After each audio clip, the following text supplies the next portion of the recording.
اعوذ باللہ من الشیطان اللعین الرجیم بسم اللہ الرحمن الرحیم رب اشرح لی صدری ویسر لی امری واحلل عقدۃ من لسانی یفقہوا قولی ان اللہ وملائکتہ یصلون علی النبی یا ایہا الذین آمنوا صلوا علیہ وسلموا تسلیما اللہم صلی علی محمد وعلی محمد۔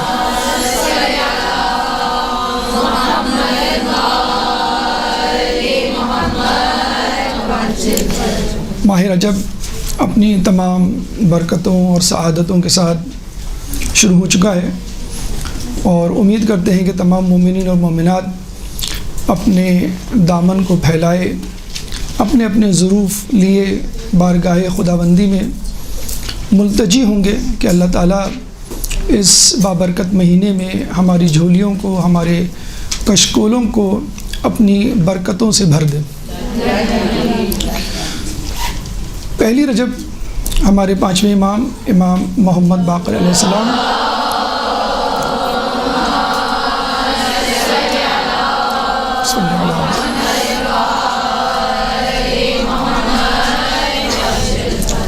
کی ولادت بسعادت تمام مومنین اور مومنات کو اس کی مبارکباد پیش کرتے ہیں۔ آپ کی ایک حدیث کہ حیا اور ایمان ایک رشتے کے دو گوہر ہیں، جب ایک رخصت ہو جاتا ہے تو دوسرا بھی رخصت ہو جاتا ہے، یعنی اتنا اہم اور مضبوط رشتہ ہے دونوں کا۔ اس کے بعد ایک عجیب حدیث جو آج کل کے ماحول کے اعتبار سے سننے کے بعد آدمی پر لرزہ طاری کر دیتی ہے کہ قیامت اس وقت تک نہیں آئے گی جب تک عورتوں اور بچوں سے حیا ختم نہ ہو جائے۔ اس وقت جو دور چل رہا ہے بے حیائی، فحاشی، عریانیت، بے ادبی کا، اس میں یقیناً ایسا ہی محسوس ہوتا ہے۔ پہلے مرد حضرات گھروں سے باہر رہنے کی وجہ سے اس عذر کو پیش کر کے چھٹ جایا کرتے تھے کہ ہمیں مختلف جگہ، مختلف ماحول، مختلف لوگوں، مختلف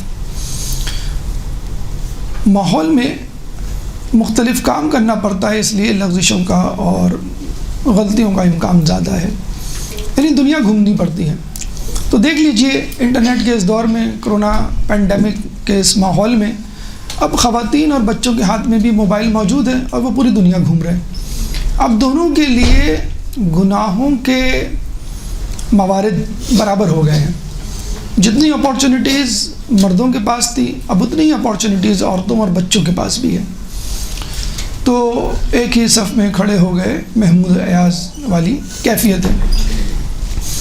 اب آپ یہ کہیں کہ بھئی رجب کا مہینہ ہے، اہل بیت کی سب سے زیادہ خوشیاں اسی مہینے میں دیکھنے کو ملتی ہیں، اور انشاءاللہ ہم رجب، پھر شعبان، پھر ماہ رمضان سے گزرتے ہوئے تزکیہ نفس کریں گے، نیکیاں سمیٹیں گے، اور انشاءاللہ اللہ کی بارگاہ میں مقبول اور سرفراز ہوں گے۔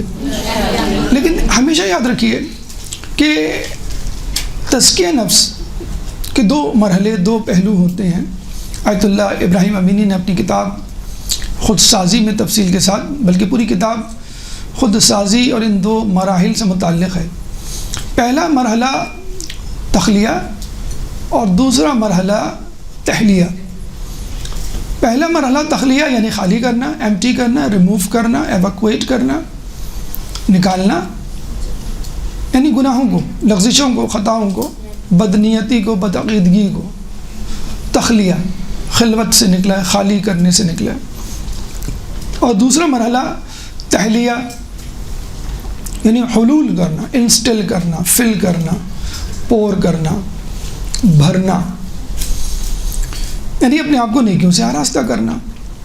تو جہاں اپنے آپ کو نیکیوں سے آراستہ کرنا ضروری ہے، وہاں پر اپنے آپ کو، اپنی شخصیت، اپنی روح کو گناہوں سے خالی کرنا بھی ضروری ہے۔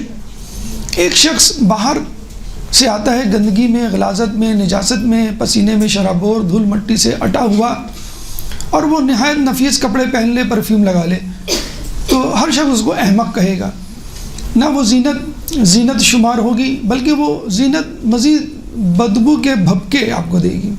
تو طریقہ یہ ہے کہ پہلے آپ نہائے دھوئیں، غلاظت، نجاست، دھول مٹی کو اپنے بدن سے دور کریں، اور اس کے بعد اچھا لباس اور خوشبو لگائیں۔ چنانچہ تزکیہ نفس کے مراحل کے حوالے سے ضروری ہے کہ پہلے انسان اپنے آپ کو خطاؤں، لغزشوں اور گناہوں سے دور کرے اور اس کے بعد نیکیوں کی طرف رجوع کرے۔ یہ بالکل ایسا ہی ہے کہ آپ بہت بڑا ظرف لے کے بارگاہ خداوندی میں حاضر ہو جائیں اور یہ زعم کریں کہ کیونکہ میرا ظرف بڑا ہے اور میں اللہ سے زیادہ نیکیاں، میں اللہ تعالیٰ سے زیادہ توفیقات، برکتیں سمیٹوں گا۔ تو یاد رکھ لیجئے کہ ظرف کتنا ہی بڑا کیوں نہ ہو، اگر اس میں سوراخ ہے تو قیامت تک اس کو بھرتے رہیے، وہ کبھی نہیں بھرے گا، ہمیشہ خالی رہے گا۔ تو ہم نیکیوں کا اہتمام تو کر لیتے ہیں، لیکن نیکیوں کے ساتھ جو سوراخ ہیں، جو چھید ہیں، جو غلطیاں، جو لغزشیں ہم سے ہو رہی ہوتی ہیں، ان پہ ہماری توجہ نہیں ہوتی۔ اسی لیے دیکھا یہ گیا ہے کہ نشر و اشاعت کے اس دور میں، انفارمیشن کے اس پیریڈ میں، انسان تمام تر سہولیات کے باوجود درس و تدریس، کتابیں، ویب سائٹس، مجالس، محافل، دین سے اتنا کم حق کہوں فائدہ نہیں اٹھا پا رہا جتنا اٹھانا چاہیے۔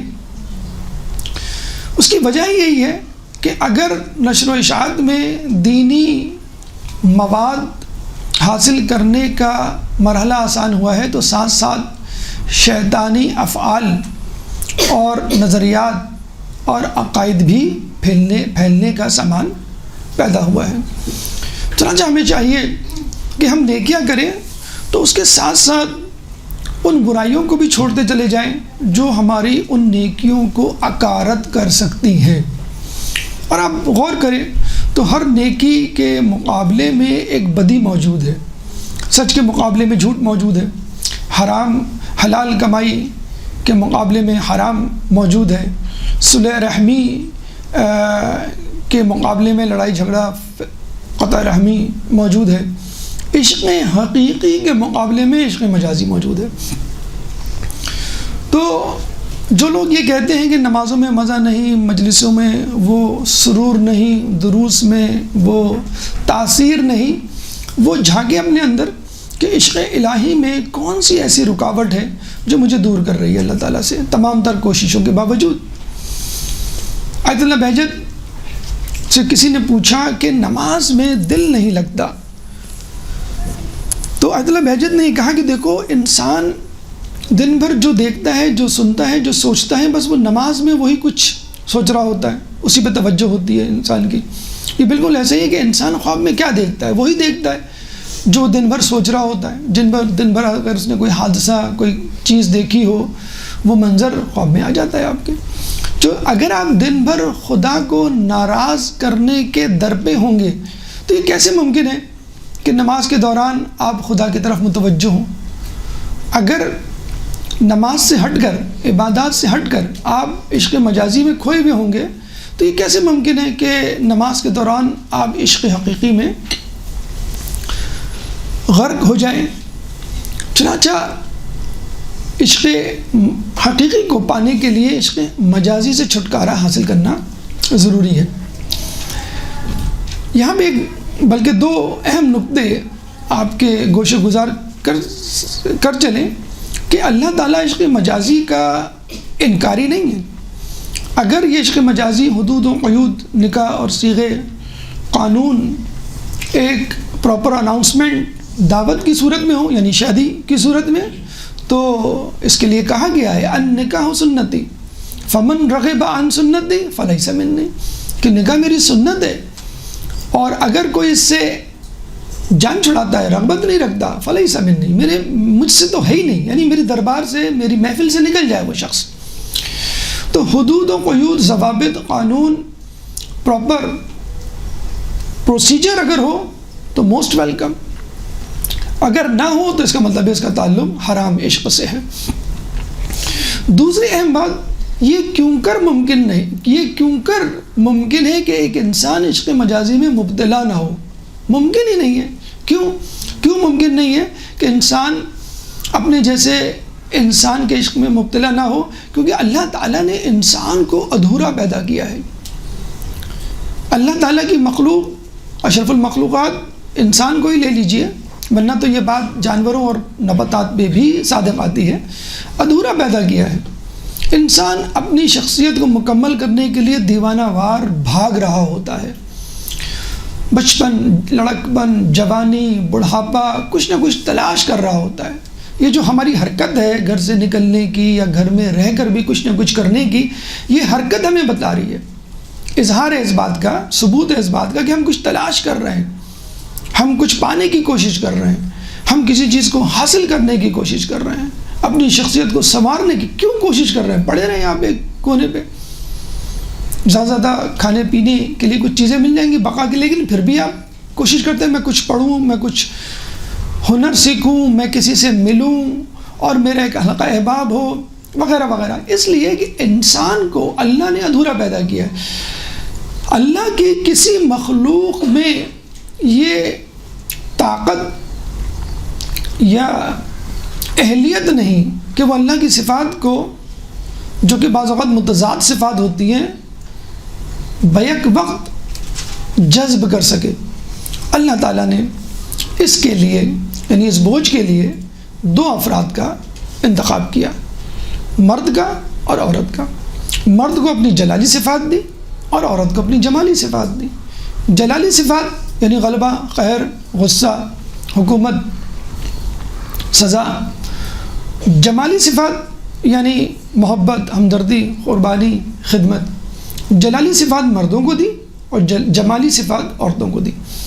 اب مرد چاہے کتنا ہی اپنی فیلڈ میں، اپنے شعبے میں، اپنی زندگی میں کامیاب ہو، چاہے اس کو دنیا کی حکمرانی مل جائے، لیکن وہ عورت کی تلاش میں رہے گا، کیونکہ اس کو اپنی شخصیت مکمل کرنی ہے۔ یہ نہیں ہو سکتا کہ ایک مرد اپنے اندر نسوانی خصوصیات پیدا کر کے کہے کہ میں مکمل ہو گیا، ایسے مرد کا مذاق اڑایا جائے گا۔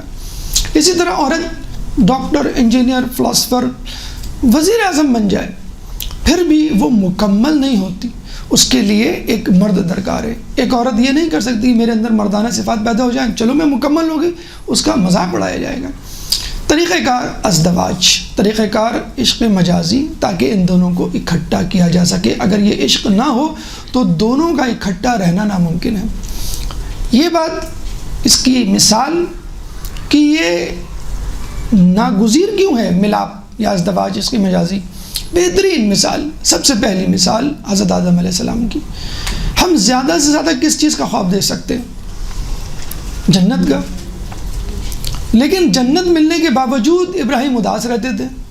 جب اللہ نے پوچھا تو انہوں نے کہا کہ مجھے ایک ساتھی چاہیے، ایک شریک حیات چاہیے، ایک رفیق چاہیے۔ ان جیسا ایک آدمی کیوں نہیں دے دیا اللہ نے؟ عورت ہی کیوں دی؟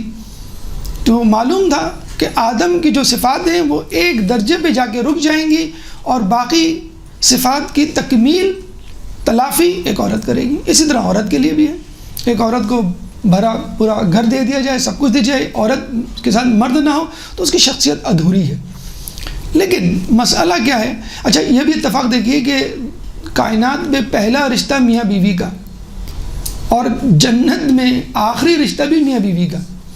وہاں مزید بہن بھائی نہیں پیدا ہوں گے، وہاں بھی آخری رشتہ میاں بیوی کا، یہاں بھی۔ لیکن اس ازدواج کو، اس تعلق کو ہمارے معاشرے نے مذاق کا ذریعہ بنا لیا ہے۔ اور ہوتا یہی ہے کہ بری چیز تو برے حال لوگوں کے ہاتھ میں ہوتی ہے، لیکن اچھی چیز برے لوگوں کے ہاتھ میں جا کے ہائی جیک ہو جاتی ہے۔ جیسے کوئی غنڈہ بدماش کسی اچھے آدمی کو اغوا کر لے اور پھر تاوان طلب کرے یا اس کو مس یوز کرے، مثلاً ایٹم بم یا ویپنز ایسے لوگوں کے ہاتھ میں آ جائیں جو دنیا پہ غلبہ کرنے اور ظلم کرنے کا خواب دیکھ رہے ہیں، تو وہ ویپنز مس یوز ہوں گے۔ تو ہوتا کیا ہے، یہ عشق مجازی غلط لوگوں کے ہاتھ میں آیا، اس کو جب دین کی مس انٹرپریٹیشن ہو سکتی ہے، جب قرآن کی مس انٹرپریٹیشن ہو سکتی ہے۔ ابھی ہم نے درس دیا وضو میں مسح کے حوالے سے، واضح طور پہ آیت موجود ہے لیکن مس انٹرپریٹ کیا جا رہا ہے، مس یوز کیا جا رہا ہے اس آیت کو۔ تو جب قرآن کو مس یوز کیا جا سکتا ہے تو ایک اچھے بھلے جائز رشتے کو، جو اولین رشتہ تھا، جو آخری رشتہ ہوگا، اس کو کیوں نہ مس یوز کیا جائے؟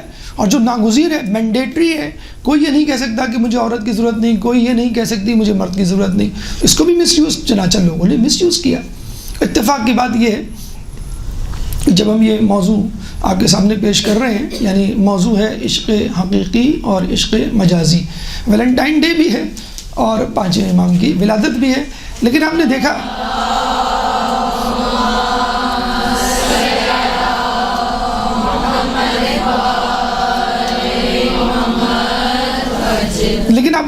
اس ویلنٹائن ڈے 14 فروری کو کیا حکمت ہے پہلی رجب کے آنے کی، کہ ہم 5ویں امام کا یہ قول یاد رکھیں کہ حیا اور ایمان ایک رشتے کے 2 گوہر ہیں، ایک رخصت ہو جاتا ہے تو دوسرا بھی رخصت ہو جاتا ہے. اس فرمان کو یاد رکھیں کہ قیامت اس وقت تک قائم نہیں ہو سکتی جب تک عورتوں اور بچوں سے حیا نہیں نکل جائے گی. یہ حکمت ہے اللہ تعالیٰ کی، یہ توجہ ہے ہمارے لیے کہ ہم جہاں ماہ رجب میں نیکیاں سمیٹیں وہاں گناہوں سے دور رہیں، کیونکہ لعلکم تتقون جگہ جگہ پر ہے. یہ نہیں کہ لعلکم محسنین کہ تم احسان کرنے والے، تم جو ہے وہ حسنات کرنے والے یا نیکیاں کرنے والے بن جاؤ. تقویٰ گناہوں سے دوری زیادہ ضروری ہے بنسبت نیکیوں کے حصول کے، کیونکہ برتن پہلے صاف کیا جاتا ہے، برتن پہلے دھویا جاتا ہے اور اس کے بعد پھر اس میں کوئی شیریں کھانا یا جو ہے وہ مشروب ڈالا جاتا ہے. آپ یہ بھی نہیں کہہ سکتے کہ بھئی آدھا مشروب ہے اور آدھا زہر، بات برابر ہو گئی. جیسے ہم کہتے ہیں بھئی دین اور دنیا دونوں کو ساتھ لے کے چلنا پڑتا ہے، تو لوگ دنیا کا مطلب کیا لیتے ہیں؟ گناہ. حالانکہ دنیا کا مطلب ہے جائز تفریحات، اس کو کہتے ہیں دنیا کہ دنیا اور دین جو دونوں ساتھ ہونے چاہیے. بہرحال مصیبت اور جھگڑا اور مسئلہ اس وقت کھڑا ہوتا ہے جب چیزوں کو خلط ملط کر دیا جاتا ہے. وَلَا تَلْبِسُوا الْحَقَّ بِالْبَاطِلِ، کہ حق کو باطل کے ساتھ نہ خلط ملط کرو. دیکھیں باطل، گناہ، حرام پھر بھی بہتر ہے کہ نظر آتا ہے حرام ہے، باطل ہے، غلط ہے، لیکن جب خلط ملط کر دیں گے تو پھر کنفیوژن پیدا ہو جاتا ہے کہ آپ سمجھتے نہیں کہ یہ جائز ہے کہ ناجائز ہے. لوگوں کے سوالات ویلنٹائن ڈے کے حوالے سے یا عشق مجازی کے حوالے سے اسی قسم کے ہوتے ہیں کہ ان کو سمجھ ہی میں نہیں آیا کہ اصل عشق ہے کیا. تو مسئلہ اس وقت پیدا ہوتا ہے کہ جب ہم عشق مجازی میں عشق حقیقی لے آتے ہیں اور عشق حقیقی میں عشق مجازی ڈھونڈنا شروع کر دیتے ہیں. مولا سے جب پوچھا کہ عدل کیا ہے، مولا نے کہا چیزوں کو ان کی جگہ پہ رکھنا. اور پھر پوچھا ظلم کیا ہے، مولا نے کہا میں کہہ چکا. یعنی جب چیزوں کو اپنی جگہ پہ نہیں رکھیں گے، خلط ملط کریں گے تو یہ ظلم ہوگا. تو ظلم فقط یہ نہیں کہ آپ کسی چیز میں وہ چیز نہ ڈالیں کہ جو اس میں نہیں ہونی چاہیے، مثلا چینی کی جگہ آپ نمک ڈال دیں تو چائے کیسے بنے گی. اسی طرح عشق حقیقی کے وقت عشق مجازی اور عشق مجازی کے وقت عشق حقیقی اگر آپ یاد رکھیں تو یقیناً گڑبڑ ہو گئی. آیت اللہ بہجت کے مطابق کہ جب آپ نماز پڑھتے ہیں تو وہی کچھ آپ کے ذہن میں ہوتا ہے جو دن بھر ہوتا ہے. اگر آپ کسی سے محبت کرتے ہیں خدا کے لیے، یعنی اپنی بیوی سے، اپنے شوہر سے، اپنے بچوں سے، دوست احباب سے، تو یقیناً نماز میں خدا یاد آئے گا. لیکن اگر آپ اپنی بیوی بچوں سے محبت اپنے لیے کر رہے ہیں، اپنے ذاتی مفاد کے لیے کر رہے ہیں، عشق مجازی حرام والا عشق تو بہت دور کی بات ہے، یہ بھی غلط ہو جائے گا، یہ بھی اصولوں سے انحراف ہو جائے گا. ان صلاتی و نسکی و محیای و مماتی للہ رب العالمین، کہ میری نماز، میری قربانی، میرا جینا، میرا مرنا سب اللہ کے لیے. تو ہم کیا کرتے ہیں، اس کی مثال بالکل ایسی ہے کہ گاڑی میں جہاز کا انجن لگا دیتے ہیں اور یہ سمجھتے ہیں کہ یہ جو گاڑی ہے اب یہ جہاز کی سپیڈ سے چلے گی اور اڑے گی. گاڑی تو نہیں اڑے گی، اس کے پرخچے ضرور اڑ جائیں گے. اور دوسری طرف جو جہاز ہے جس میں سے آپ نے انجن نکال لیا ہے وہ بھی اپنی جگہ پہ کھڑا رہے گا. تو ہمارا مسئلہ کیا ہے کہ ہم عشق حقیقی کو عشق مجازی کی طرح ڈیل کرتے ہیں. یعنی عشق مجازی میں جیسے شکوے شکایت ہوتے ہیں، ہم اللہ تعالیٰ سے شکوے شکایت کرنے لگتے ہیں کہ تو نے یہ نہیں دیا، وہ نہیں دیا، ایسا کر دیا، ویسا کر دیا، فلاں کو اتنا دیا، مجھے کچھ نہیں دیا، فلاں ایسا، میں ایسا. اور عشق مجازی میں عشق حقیقی کی شدت لے آتے ہیں کہ بھئی جو آپ کہیں وہ مجھے منظور ہے. اگر آپ کہیں تو میں دنیا چھوڑ دوں، آپ کہیں تو میں والدین کو چھوڑ دوں، اگر آپ کہیں تو میں مذہب چھوڑ دوں. یہ ہم نے بھگوان یا خدا یا اللہ بنایا ہوا ہے نا اپنے عشق مجازی کے خدا کو. تو آج ہم آپ کے سامنے چند مثالیں عشق مجازی کے حوالے سے رکھیں گے، ان کا انجام اور ان کے نقصانات. اس کے بعد چند مثالیں عشق حقیقی کے حوالے سے، اس کی نیکیاں، اس کے ثمرات اور ان لوگوں کا مقام و مرتبہ کہ جنہوں نے حقیقی عشق کا حقیقت میں حق ادا کیا۔ تو پہلے عشق مجازی سے کچھ واقعات کہ جس سے آپ کو اندازہ ہوگا کہ عشق مجازی کتنا مہلک مرض ہے۔ ایک درود پڑھ دے محمد والے محمد پہ۔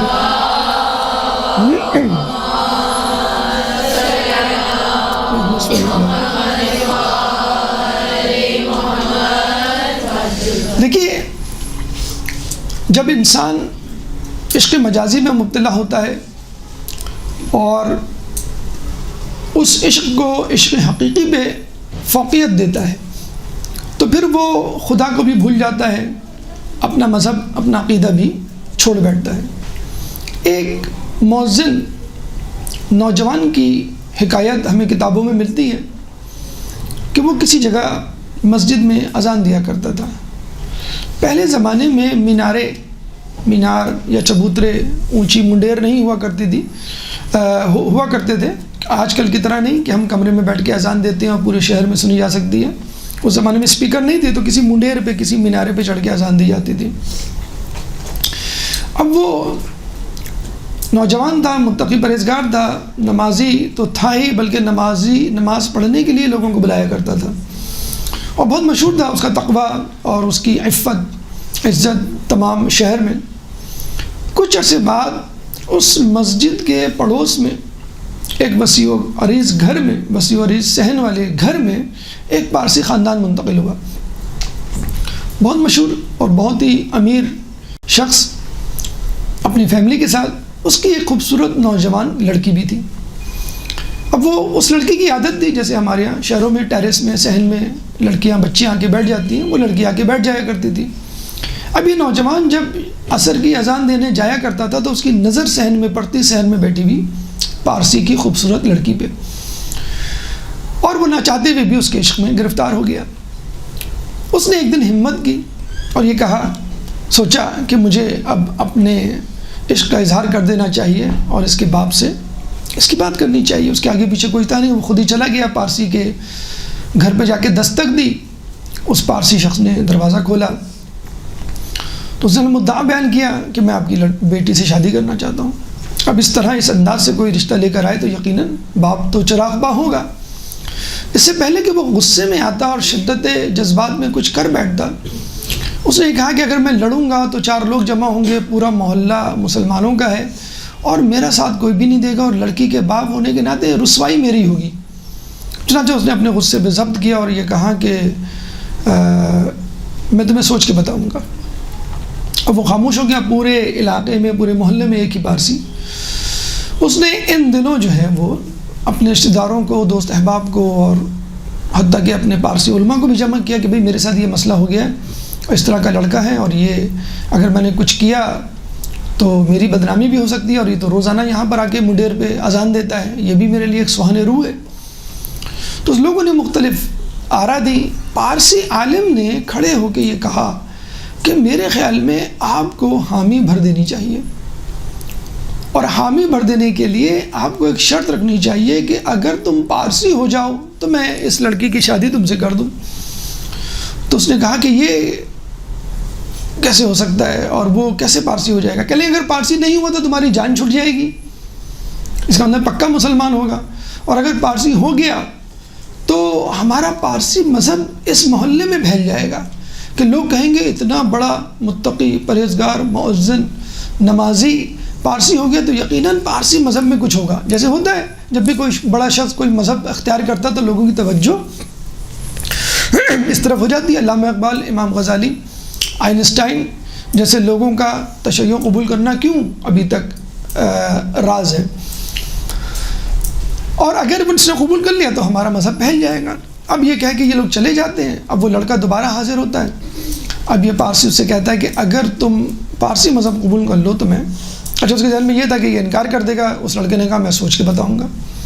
اب یہ گیا سوچنے، 2 دن بعد واپس آیا، کہنے لگا ٹھیک ہے میں پارسی مذہب قبول کرنے کے لیے تیار ہوں۔ اب یہ حیران، لیکن چاروں نہ چار اس نے عالم سے مشورہ کر لیا تھا، اور جرگہ یا مشاورت ہو چکی تھی کہ ایسا ہی کرنا ہے۔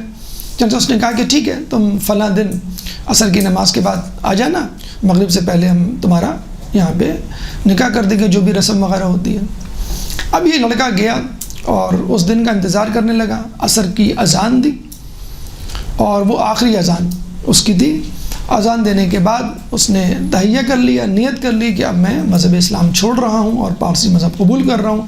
یہ سوچ ہی رہا تھا کہ سیڑھیوں پر اس کا پیر پھسلا اور وہ نیچے گرا، سر اس کا پتھر پہ لگا، خون نکلا اور خون نکلنے کی وجہ سے وہ جانبر نہ ہو سکا اور ہسپتال یا کسی جگہ جانے سے پہلے راستے میں اس کا انتقال ہو گیا۔ تو آپ نے دیکھا پوری عمر اس نے اذان دیتے ہوئے گزاری، لوگوں کو بلاتے ہوئے گزاری، اور اس کا انجام ایک پارسی مذہب پر ہوا۔ ہمارے یہاں اب یہ واقعات عام ہو گئے، کسی غیر شیعہ میں شادی کرنا یا کسی غیر مذہب میں شادی کرنا، اپنا مکتب چھوڑ بیٹھنا یا اپنا دین چھوڑ بیٹھنا، یہ کہہ کہ بھائی سب ایک ہی رسول کو مانتے ہیں، یہ کہنا کہ بھائی سب ایک ہی خدا کو مانتے ہیں، اور پھر جب خدا کو بھی چھوڑ دیں تو لوگ کہتے ہیں کہ اصل مذہب تو انسانیت ہے، درد دل کے واسطے پیدا کیا انسان کو، ورنہ اطاعت کے لیے کچھ نہ کم نہ تھے کرو بیاں۔ تو عشق مجازی جب عشق حقیقی کی جگہ لے لے تو پھر انسان اپنا مذہب بھی چھوڑ بیٹھتا ہے۔ ایک دوسرا واقعہ ہمیں ایک بنی اسرائیل کے عابد کا ملتا ہے، اپنی عبادت کی وجہ سے بہت زیادہ مشہور تھا اور اس کو بہت زعم تھا کہ شیطان مجھے بہکا نہیں سکتا اور میں اللہ کے بڑے قریب ہوں، اور شیطان کسی طرح کوشش میں لگا رہتا کہ اس کو بہکائے۔ شیطان نے ایک ترکیب سوچی کہ عشق حقیقی کا توڑ عشق مجازی ہے۔ جب نے کہا نا کہ ہر نیکی کے مقابلے میں ایک گناہ موجود ہے، کہتے ہیں کہ اس شہر میں ایک خوبصورت لڑکی بیمار ہوئی، کسی طرح اس کی بہن کے کان میں شیطان نے یہ ڈال دیا کہ اس کو فلاں عابد کے پاس لے جاؤ اور وہ جب دعا کرے گا تو قبول ہو جائے گی، یہ تمہاری بہن جو ہے وہ ٹھیک ہو جائے گی۔ اب یہ لے کے چلتی ہے اپنی بہن کو اور عابد کے پاس جا کے کہتی ہے کہ بیمار ہو گئی اور کسی کا جو ہے وہ کسی طرح علاج نہیں ہو پا رہا۔ تو عابد جب اس کو دیکھتا ہے تو شیطان، جسے کہتے ہیں نا کہ شیطان کے تیروں میں سے ایک تیر، نظر کا تیر، جو نامحرم پہ لذت کی نگاہ سے ڈالا جائے، چنانچہ وہ اس کو دیکھ کر گھائل ہوا، فریفتہ ہوا اور اس کی نیت میں فطور آیا۔ اس نے کہا کہ تمہیں اپنی بہن کو یہاں چھوڑنا پڑے گا، جیسے بالکل ایسے ہی ہے کہ آج کل کرونا کے پیشنٹ کو سسپیکٹ کرتے ہوئے کہتے ہیں ایڈمٹ کرنا پڑے گا، تو لوگ پریشان ہو جاتے ہیں۔ تو اس بہن کو تھوڑا سا تردد ہوا، پریشان ہوئی، پھر اس نے کہا یہ تو عابد ہے اور سالوں سے یہاں پہ عبادت کر رہا ہے، سب لوگ اس پہ ٹرسٹ کرتے ہیں۔ تو وہ سید مہدی بیرالعلوم کو کسی نے کہا کہ اگر آپ کو کسی جگہ تنہائی میں نامحرم کے ساتھ چھوڑ دیا جائے تو یہ آزمائش کیسی رہے گی؟ انہوں نے کہا خدا مجھے وہ دن نہ دکھلائے۔ یعنی وہ عالم کے جن پر لوگوں کو شبہ ہوتا تھا کہ یہ امام مہدی ہیں، یہ علم اور تقوی میں اتنے آگے ہیں کہ لگتا ہے کہ یہی ہیں، اور انہوں نے اپنے آپ کو چھپایا ہوا ہے، تو خدا مجھے وہ دن نہ دکھلائے۔ عابد کی نیت میں فطور آیا اور اس نے وہ کیا کہ جو نہیں کرنا چاہیے تھا۔ 3 دن بعد جب اس کی بہن واپس آتی ہے تو وہ کہتا ہے کہ تمہاری بہن تو صحیح ہو چکی تھی اور میں نے اس کو واپس کر دیا، وہ گھر جا چکی ہوگی میرے خیال میں، اور میں تو سمجھا تھا کہ تم اس کے ساتھ آؤ گی۔ اب یہ بہن جو ہے وہ پریشان ہو گئی، بہت روئی دھوئی، اپنے گھر گئی، لوگوں کو شک ہوا۔ عابد سے جب باز پرس کی گئی تو پتہ چلا کہ اس نے اس کے ساتھ غلط کام کیا اور اس کو قتل کر کے اپنے ہی صحن میں دفنا دیا۔ اب قاضی کے پاس لے جایا گیا، قاضی نے پھانسی کی سزا سنائی، پھانسی گھاٹ پہ کھڑا شرمندہ۔ ایک دم شیطان اس کے سامنے آتا ہے اور کہتا ہے کہ تمہیں بڑا زعم تھا کہ تم بہت طاقتور ہو اور میں تمہیں قابو نہیں کر سکتا، دیکھا تم نے میری طاقت کا اندازہ، کتنا طاقتور ہوں میں؟ اس نے کہا یقیناً تم مجھ سے زیادہ طاقتور ہو۔ اب اس کی پھانسی کی تیاری ہو رہی تھی، شیطان نے اس کو کہا کہ دیکھو میں اس سے بھی زیادہ طاقتور ہوں جتنا تم سمجھ رہے ہو، اگر میں تمہیں پھانسی کے پھندے تک پہنچا سکتا ہوں تو میں اس پھندے سے بھی تمہیں چھڑوا سکتا ہوں۔ یہ سن کر عابد خوش ہو گیا، کہنے لگا کہ ٹھیک ہے میں تیار ہوں، کسی طرح مجھے اس سے نجات دلاؤ۔ تو وہ کہتا ہے اس کے لیے تمہیں میری ایک شرط پوری کرنی ہوگی۔ اس نے کہا جب میں اتنے برے کام کر چکا ہوں تو ایک برا کام اور صحیح کریں گے، ٹھیک ہے مجھے تمہاری ہر شرط منظور ہے۔ شیطان کہتا ہے کہ تم مجھے سجدہ کرو۔ اب پریشان ہو جاتا ہے وہ کہ جس کی پیشانی، جس کی جبی خدا کے آگے جھکی ہو سالہ سال، اب وہ شیطان کو کیسے سجدہ کرے؟ تو وہ کہتا ہے کہ سوچتا ہے، پھر کہتا ہے کہ چلو ٹھیک ہے۔ پہلے تو کہتا ہے کہ بھئی میں کیسے کروں، میں تو خدا کو سجدہ کرتے ہوئے آیا ہوں۔ تو شیطان کہتا ہے کہ دیکھو برے وقت میں حالت نزا میں مرتے وقت تو شراب اور سور بھی حرام ہو جاتا ہے، حلال ہو جاتا ہے، تو یہ تو سجدہ ہے۔ اس کو یہ علت سمجھ میں آ جاتی ہے، وہ کہتا ہے ٹھیک ہے۔ جیسے وہ کہتا ہے ٹھیک ہے، اسی وقت اس کے گلے میں پھانسی کا پھندا ڈالا جاتا ہے، اور وہ بے چارگی کے ساتھ شیطان سے کہتا ہے کہ پھندا میرے گلے میں ڈال دیا گیا ہے، اب میں تمہیں سجدہ کیسے کروں گا؟ تو شیطان کہتا ہے کہ تم اپنی آنکھوں کے اشارے سے مجھے سجدہ کرو اور اپنی پلکوں کو جھپکاؤ، میں سمجھ جاؤں گا تم نے سجدہ کر لیا۔ اور جیسے ہی وہ اپنے پلکوں کو جھپکاتا ہے اسی وقت تختہ دار کو ہٹایا جاتا ہے اور وہ پھانسی پہ لٹک جاتا ہے۔ تو آپ نے دیکھا ایک عابد اتنی زیادہ عبادت کرنے والا، جب اس نے عشق حقیقی کی جگہ عشق مجازی کو دی تو وہ کہاں پہنچا؟ اسفل السافلین۔ تو یہ معذرت کے ساتھ کم شدت کے واقعات تو ہمارے معاشرے میں جا بجا ہیں، لیکن مایوسی کی بات نہیں۔ مایوسی کفر ہے۔ قل یا عبادی الذین اسرفوا علی انفسہم لا تقنطوا من رحمت اللہ ان اللہ یغفر الذنوب جميعا۔ سورہ زمر میں اللہ تعالیٰ فرماتا ہے آیت نمبر 53 کہ کہو کہ جو لوگ میری عبادت کرتے ہیں جب وہ اپنے نفوس پہ اسراف کر جائیں، گناہ کر بیٹھے، تو ان کو بولو لا تقنطوا من رحمت اللہ۔ تقنطوا کہتے ہیں، ایک تو مایوسی ایک لفظ ہوتا ہے، ایک ہوتا ہے قنوطیت۔ ہم کہتے ہیں بھئی یہ تو قنوطی ہے، یہ تو کسی کی بات نہیں مانتا، بس یہ مایوس ہے، بس اس کی جو جی میں آئے گا وہ کرے گا۔ تو قنوطیت کا شکار نہ ہو، کیونکہ اللہ تعالیٰ ہر قسم کے گناہوں کو بخش دیتا ہے۔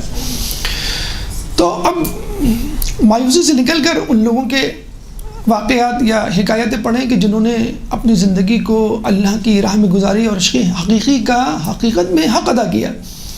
عشق مجازی کرنے والے تو فنا ہو گئے، عشق حقیقی کرنے والوں کے نام ابھی تک زندہ ہیں۔ ابراہیم علیہ السلام اولو العزم پیغمبر میں ان کا دوسرا نمبر، اللہ تعالیٰ سے بہت محبت کیا کرتے تھے۔ اللہ تعالیٰ آسمانوں میں ابراہیم کی تعریف کیا کرتے تھے۔ اللہ تعالیٰ نے جب ابراہیم علیہ السلام کی تعریف کی تو ایک دفعہ فرشتوں نے کہا کہ ابراہیم آپ کی عبادت اس لیے کرتے ہیں کہ آپ نے ان کو بہت کچھ دیا ہے، اتنی نعمتیں، اتنا ریوڑ، اتنے جانور۔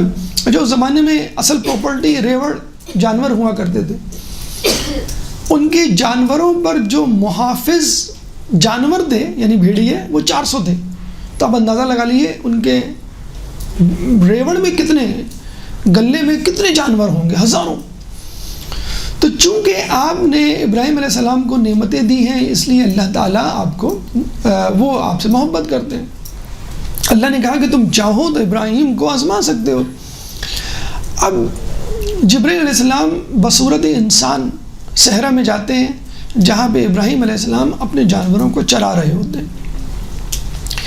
اب یہ جبرائیل جو انسان کی صورت میں تھے ٹیلے پہ کھڑے ہو کے اللہ تعالیٰ کی حمد و ثنا شروع کر دیتے ہیں۔ سبوح قدوس رب الملائکۃ والروح، پاک و پاکیزہ ہے ملائکہ اور روح کا رب۔ ابراہیم علیہ السلام کہتے ہیں آج کل کے دور میں بھی اگر انسان اپنے محبوب کا نام سنے تو ایک دم سے چونک جاتا ہے، بلکہ وہ تو ٹیٹو کی صورت میں اپنے ہاتھ میں بھی لکھواتا ہے اپنے محبوب کا نام۔ تو ابراہیم علیہ السلام نے جب یہ نام سنا کہ یہ تو میرے محبوب کا نام ہے، وہ جاتے ہیں جہاں سے آواز آتی ہے اور کہتے ہیں کہ تم نے یہ کیا پڑھا؟ تو وہ جبرائیل کہتے ہیں سبوح قدوس رب الملائکۃ والروح۔ ابراہیم علیہ السلام نے کہا اب تم یہ جملہ فقط میری خواہش پر پڑھو تو میں اس ریوڑ میں موجود 1/3 تمہیں دے دوں گا۔ جبرائیل علیہ السلام کہتے ہیں سبوح قدوس رب الملائکۃ والروح۔ ابراہیم علیہ السلام کہتے ہیں کہ ایک مرتبہ اور پڑھو تو آدھا ریوڑ تمہارا۔ فرشتہ پڑھتا ہے سبوح قدوس رب الملائکۃ والروح۔ ابراہیم کی روح فرط مسرت سے سرشار ہو جاتی ہے اور وہ کہتے ہیں کہ ایک مرتبہ اور پڑھو تو یہ پورا ریوڑ تمہارا، صرف محبوب کا نام سننے کی تڑپ۔ سبوح قدوس رب الملائکۃ والروح۔ ابراہیم نے کہا کہ تم نے اتنی مرتبہ پڑھا، مجھے اتنی خوشی ہوئی لیکن جی نہیں بھرا، لیکن مسئلہ یہ کہ میرے پاس کچھ ہے نہیں دینے کو، تو ایسا کرو ریوڑ بھی تمہارا اور میں بھی تمہارا، اگر تم ایک مرتبہ اور پڑھ دو تو میں بھی تمہارا ریوڑ کے ساتھ۔ انہوں نے کہا سبوح قدوس رب الملائکۃ والروح۔ ابراہیم نے کہا بس آج سے یہ ریوڑ اور میں تمہارا، کہاں ریوڑ، کہاں جانور، کہاں ابراہیم، ہمیں یہاں پر جناب خدیجۃ الکبریٰ سلام اللہ علیہا، اللہم صلی علی محمد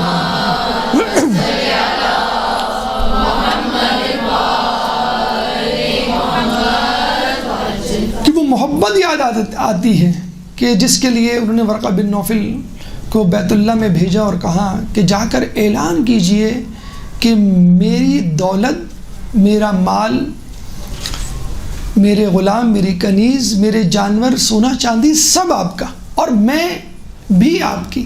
یعنی کہاں سونا چاندی جانور اور کہاں بی بی خدیجہ اپنے آپ کو بریکٹ کر رہی ہیں کہ میری حیثیت آپ کے نزدیک غلاموں کنیزوں کی، جیسے جناب ام البنین نے کہا تھا کہ مجھے فاطمہ نہ کہو، میں تو تمہاری کنیز ہوں.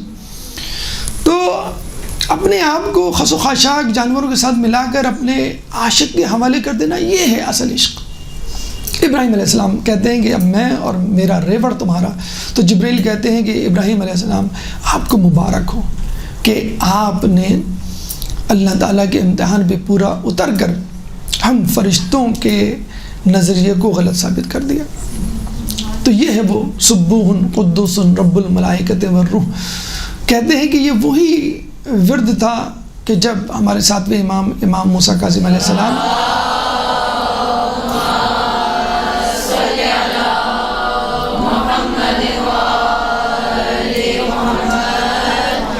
کہ زندان میں ایک کنیز کو ڈالا گیا کہ اس شخص کو راہ راست سے ہٹاؤ. تو کہتے ہیں کہ صبح کے وقت دیکھا کہ امام سجدے میں، اس کے پیچھے کنیز سجدے میں ہے اور دونوں کہہ رہے ہیں سبوح قدوس رب الملائکۃ والروح. یوسف زلیخا کے پھندے سے بھاگے تھے اور زندان میں جا کے پناہ لی تھی.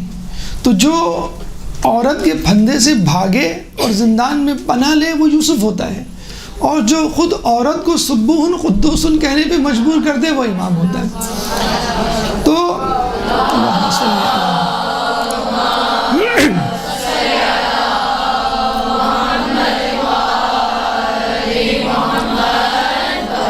اس کنیز سے پوچھا بادشاہ نے کہ تو کیا کرنے گئی تھی، تجھے کہاں کیا گیا تھا اور تو کس طرح ان کے شہر میں گرفتار ہو گئی، نماز روزے سے تیرا کوئی تعلق نہیں اور تو سبوح قدوس کہہ رہی ہے. کہ لیے میں کیا کروں. جب میں نے دیکھا کہ وہ شخص سبوح قدوس کہہ رہا ہے تو در و دیوار سے آوازیں آ رہی ہیں سبوح قدوس رب الملائکۃ والروح. اللہ تعالیٰ قرآن میں فرماتا ہے یسبح للہ ما فی السماوات وما فی الارض لہ الملک ولہ الحمد. تسبیح کرتے ہیں کہ جو کچھ زمین اور آسمان میں ہے اللہ کی، اسی کے لیے حکومت ہے اور اسی کے لیے حمد ہے. سورہ تغابن کی پہلی آیت ہے. ملا محمد کاشی کے بارے میں کہا جاتا ہے اور اس کے علاوہ بھی بہت سارے علماء کے بارے میں کہا جاتا ہے کہ جب وہ نماز شب کے لیے کھڑے ہوتے تھے تو جو کچھ وہ کہتے تھے اس کی آواز در و دیوار سے آتی تھی، یعنی در و دیوار ان کے ساتھ تسبیح کرتے تھے. بلکہ یہ بھی روایتوں میں ملتا ہے کہ جب آپ نماز کے لیے کھڑے ہوتے ہیں تو آپ کی زبان نہیں، آپ کا پورا جسم بلکہ آپ کا لباس. جب ہی کہا گیا ہے کہ نماز پڑھو تو جتنے زیادہ لباس پہن کے نماز پڑھ سکتے ہو نماز پڑھو، کیونکہ نماز پڑھنے میں جو ذکر و اذکار ہے اس میں تمہارا لباس اور آس پاس کی اشیاء شامل ہیں. بہرحال ابراہیم علیہ السلام نے مویشی تو بہت دور کی بات، یہ تو فرشتوں نے بہت چھوٹی بات کی تھی کہ مویشی ہیں، نعمتیں دی ہیں. اسماعیل علیہ السلام کو ذبح کرنے کے لیے وہ بھی خواب میں ایک اشارے کے طور پہ چلے گئے. وہ اسماعیل علیہ السلام کو جب ذبح کر رہے تھے تو ذبح نہیں ہو رہے تھے. اسماعیل علیہ السلام کی عظمت کو سلام کہ انہوں نے کیا مشورہ دیا. بابا یہ نہیں کہا کہ بابا خدا نہیں چاہتا چھوڑے، یہ نہیں کہا، بلکہ کیا کہا، بابا چھری کی دھار تیز نہیں ہے، آپ اس کی نوک سے مجھے نہر کریں، جیسے اونٹ کو نہر کرتے قربانی میں، یا تو ذبح کرتے یا نہر کرتے. تو ابراہیم علیہ السلام نے اس چھری کی نوک سے اسماعیل کو نہر کرنے کی کوشش کی، لیکن پھر بھی اسماعیل نہر نہ ہوئے. غصے میں انہوں نے چھری کو پھینک دیا.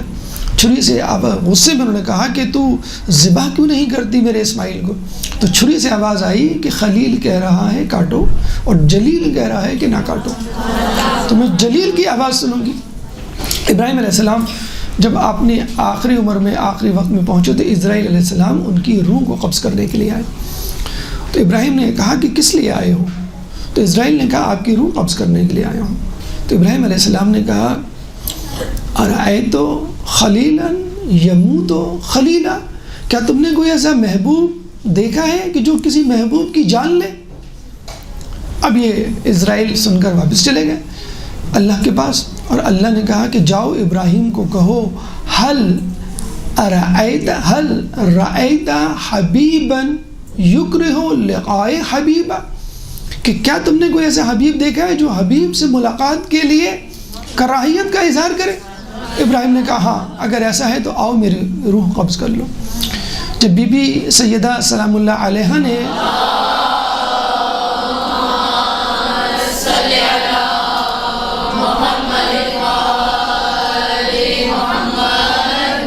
اسی جوڑا دیا تھا اور رسول اللہ نے کہا تھا کہ تم پرانا جوڑا دے دیتی، نیا جوڑا پہن لیتی، تو بی بی نے کہا تھا میں نے تو آپ کی اتباع کی ہے۔ رسول نے کہا کہ جبرائیل آئے ہیں، کہو کیا مانگتی ہو؟ تو آپ نے کیا جواب دیا؟ مجھے اپنے پروردگار کی خدمت نے کسی نعمت کو مانگنے سے محروم کر دیا ہے، میں تو فقط ملاقات پروردگار چاہتی ہوں، صرف ملاقات پروردگار۔ تو کہتے ہیں کہ شعیب علیہ السلام بہت روتے تھے اللہ کے لیے، اتنا روئے کہ ان کی بینائی چلی گئی۔ یعقوب علیہ السلام روئے تو یوسف کے لیے روئے، وَابْيَضَّتْ عَيْنَاهُ مِنَ الْحُزْنِ، سورہ یوسف آیت نمبر 84۔ لیکن شعیب علیہ السلام اللہ کے لیے روتے تھے۔ اللہ نے کہا یہ شعیب، اچھا بینائی چلی گئی، بینائی اللہ نے واپس لوٹا دی، پھر روئے، پھر بینائی چلی گئی، پھر روئے، پھر بینائی چلی گئی، پھر روئے، پھر بینائی، 4 مرتبہ اللہ نے بینائی لوٹائی۔ اچھا پہلی مرتبہ اگر بینائی گئی تو چلے ٹھیک ہے، ان کو نہیں معلوم تھا کہ روتے روتے بینائی چلی جائے گی، دوسری مرتبہ تو معلوم تھا، تیسری مرتبہ تو معلوم تھا، چوتھی مرتبہ تو معلوم تھا۔ کہتے ہیں کہ ایک دفعہ صدام حسین کے سپاہیوں نے چند شیعان علی کو پکڑا اور کہا کہ تم میں سے کون ہے جو امام حسین کو صدام حسین سے زیادہ چاہتا ہے؟ اب ایک نوجوان جو ہے وہ خاموشی سے کھڑا ہوا، اسی وقت اس کو گولیوں سے بھون دیا گیا۔ پھر دوبارہ یہ سوال کیا سپاہی نے، تم میں سے کون ہے جو امام حسین کو صدام حسین سے زیادہ چاہتا ہے؟ دوسرا نوجوان کھڑا ہوا، اس کو بھی گولیوں سے بھون دیا گیا۔ اس کے بعد کوئی نہیں کھڑا ہوا۔ اس رات جو لوگ بچ گئے تھے، ایک شخص کے خواب میں امام حسین ہے اور وہ کہہ رہے ہیں کہ جو پہلے شہید ہوا ہے اس کو گنج شہیدہ میں دفناؤ، اور جو دوسرے نمبر پہ شہید ہوا ہے اس کو میرے ساتھ زرعی میں دفناؤ۔ اب یہ پریشان امام حسین سے پوچھتا ہے کہ یا امام میرے خیال میں تو جو پہلے شہید ہوا ہے، جس نے پہل کی ہے، اولین و سابقون میں سے ہے، اس کو دفنانا چاہیے آپ کی زرعی میں، اور دوسرے والے کو جس نے پہلے کو دیکھ کر ہمت کی اس کو دفنانا چاہیے گنج شہیدہ میں آپ سے دور۔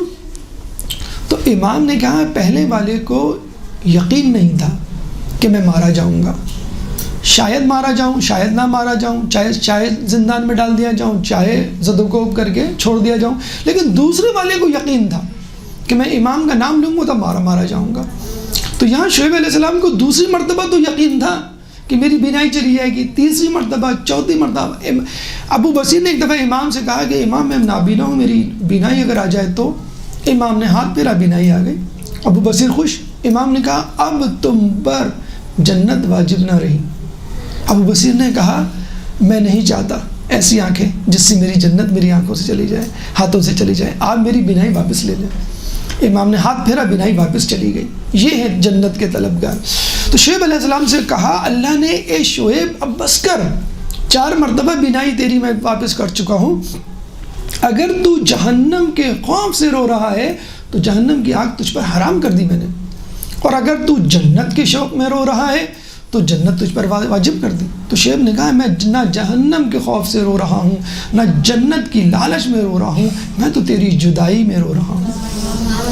امام نے فرمایا نا کہ نہ میں جنت کے خوف سے تیری عبادت کرتا ہوں، نہ جنت کی لالچ میں کرتا ہوں، تو میں تو اس لیے عبادت کرتا ہوں کہ تو سزا کے عبادت کے سزاوار ہے۔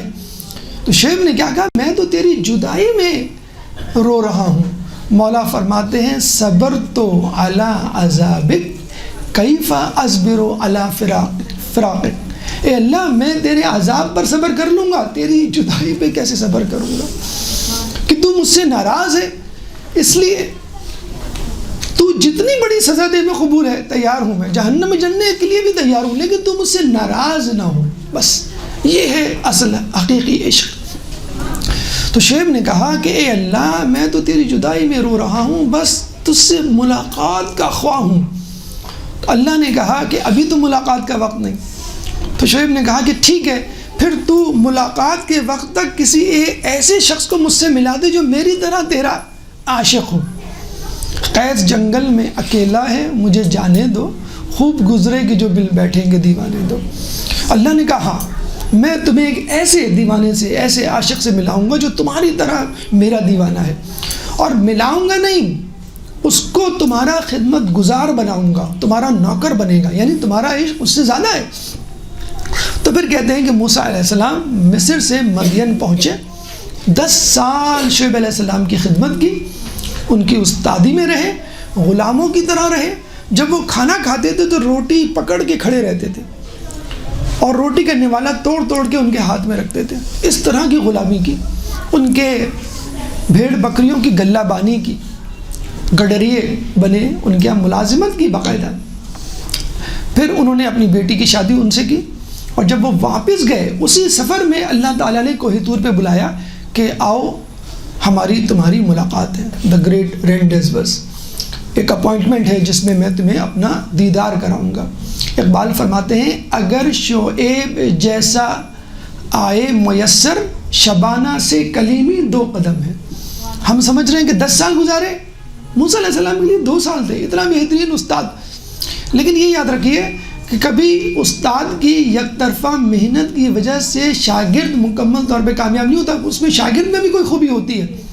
موسیٰ علیہ السلام میں کیا خوبی تھی کہ اللہ تعالیٰ نے شعیب جیسا استاد دے دیا، اور پھر اپنے موسیٰ کو اپنے ملاقات کے لیے بلایا۔ وہی خوبی جو اس وقت ہمارے نوجوانوں میں مفقود ہے۔ جب موسیٰ علیہ السلام مصر سے مدین آئے، پیڑ کے نیچے آرام سستانے کے لیے بیٹھے، رستے بھر جڑی بوٹی گھاس پھوس کھاتے ہوئے، کمزوری، نقاہت، تھکن کے مارے برا حال، سو گئے۔ ایک دم سے شور کی آواز سنی، آنکھ کھلی تو دیکھا سامنے کنواں ہے اور لوگ پانی کے لیے ایک دوسرے کو دھکے دے رہے ہیں۔ سامنے 2 لڑکیاں کھڑی ہوئی ہیں۔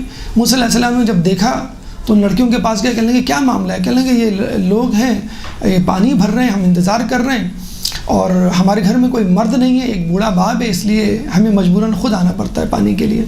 موسیٰ علیہ السلام نے آس پاس دیکھا تو ایک کنواں نظر آیا، مگر اس کے اوپر بہت بھاری پتھر تھا۔ تو موسیٰ علیہ السلام نے کہا لوگ اس سے استفادہ کیوں نہیں کرتے؟ لوگ کہنے لگے بھائی یہ بہت بھاری پتھر ہے، 40 آدمی بھی اس کو مل کے نہیں اٹھا سکتے۔ تو موسیٰ علیہ السلام گئے، جڑی بوٹی گھاس پھوس کھا کے آئے ہوئے، تھکن اور بھوک سے برا حال، اپنے قوت ایمانی سے اس پتھر کو ہٹایا، پانی بھرا اور ان دونوں کو دیا۔ ہمارے یہاں فلموں میں کہانی یہاں سے شروع ہوتی ہے، فون نمبر کا تبادلہ ہوتا ہے، واٹس ایپ، انسٹاگرام لیا جاتا ہے، یا کم از کم بتا دیا جاتا ہے کہ میں یہاں موجود ہوتا ہوں شام کے 5 بجے تک، آپ جب بھی آپ آنا چاہیں وغیرہ وغیرہ۔ کچھ نہیں کہا، وہ اپنے رستے پہ، موسیٰ علیہ السلام اپنے درخت پر آ کے جب یہ واپس گئیں تو اپنے بابا سے تمام کہانی سنائی۔ تو انہوں نے کہا کہ اس نوجوان کو بولو میرے پاس آئے، میں اس سے ملنا چاہتا ہوں۔ تو جب یہ آئے ان سے ملے تو انہوں نے کہا کہ ٹھیک ہے، تم کیا کہتی ہو، ان کو میں رکھ لوں ملازمت کے لیے؟ تو اس میں سے ایک نے کہا کہ یہ قوی بھی ہیں اور امین بھی ہیں۔ تو ان کے والد نے کہا قوی تو ٹھیک ہے کہ 40 لوگوں نے جو پتھر نہیں ہٹایا وہ انہوں نے ہٹا دیا، امین آنیسٹ کیسے تم کہہ سکتی ہو؟ ملازم ہونے کے لیے 2 شرطیں ضروری ہیں نا۔ انہوں نے کہا کہ بابا یہ بہت زیادہ امین ہے کہ جب میں ان کو بلانے گئی تھی، ان میں سے ایک لڑکی بلانے گئی تھی جس کا نام بھی قرآن میں صفورہ، اب معلوم ہے یہ صفورہ گوٹ ہمارے یہاں انہی کے نام پر ہے کہ نہیں، بہرحال وہ صفورہ نام کی تھی، اور قرآن میں ہے کہ باقاعدہ وہ شرماتی بھی آئی اور موسیٰ علیہ السلام کو کہا آپ میرے ساتھ چلیے، بابا ملنا چاہتے ہیں۔ جب وہ آگے چلنے لگی تو موسیٰ علیہ السلام نے کہا کہ تم میرے پیچھے چلو۔ اس نے کہا پھر آپ راستہ کیسے دیکھیں گے اور میں پیچھے کیوں چلوں؟ کہا نہیں میری نظریں تم پر پڑ رہی ہیں۔ اب ان راستہ یہی ہوتا ہے جب آپ اجنبی ہوتے ہیں تو آپ کہتے ہیں بھئی آپ آگے چلیں۔ تو موسیٰ علیہ السلام نے کہا کہ ہم اس خاندان سے تعلق رکھتے ہیں کہ جس میں عورت کو پیچھے سے بھی دیکھنا حرام ہے، ممنوع ہے۔ تو یہ پیچھے چلتی، اور موسیٰ علیہ السلام سے انہوں نے پوچھا کہ میں آپ کو کیسے بتاؤں گی راستہ؟ تو انہوں نے یہ نہیں کہا کہ تم بول کے بتا دینا سیدھے چلیں آگے چلیں، تم پتھر پھینک دینا نہ نظر اور نہ آواز، دونوں گوارا نہیں. تو آگے جانا ہوتا تو وہ پتھر آگے پھینک دیتی، سیدھے ہاتھ پہ جانا ہوتا تو وہ سیدھے ہاتھ پہ پھینکتی، الٹے ہاتھ پہ جانا ہوتا تو الٹے ہاتھ پہ پھینک دیتی. کتنا آکورڈ لگ رہا ہوگا، لیکن عشق حقیقی کے جذبے سے جو سرشار ہو اس کو کچھ بھی آکورڈ نہیں لگتا. عشق حقیقی میں جو بھی شخص، جو بھی چیز سامنے آ جائے وہ اس سے نظریں پھیر لیتا ہے.